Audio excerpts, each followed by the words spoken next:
কুয়ালালামপুরে অনূর্ধ্ব-19 Asia কাপের ফাইনালে ভারতের কাছে ৪১ রানে হেরেছে বাংলাদেশ নারী দল।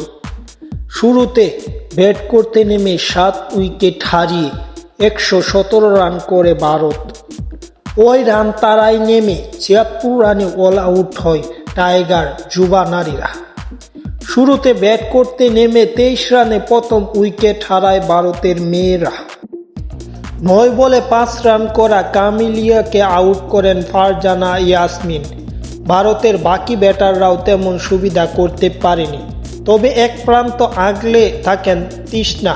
তিনি ৪-৪ ও ২ ছক্কায় ৪৭ বলে ৫২ রান করে ফারজানা ইয়াসমিনের বলে ক্যাচ দিয়ে তিনি মাঠ ছাড়েন এবং সবকিছু মিলিয়ে বাংলাদেশের সামনে ১১৭ রানের টার্গেট তারা ছুড়ে দিতে পারে। পরবর্তীতে বাংলাদেশ ব্যাটিংয়ে নামলে কেউ তেমন সুবিধা করতে না পারায় একের পর এক উইকেট হারিয়ে ১০০ রানের আগে বাংলাদেশ ৭৬ রানে অল আউট হয়ে যায় এবং আরেকটি শিরোপা ভারত বঞ্চিত করল বাংলাদেশকে।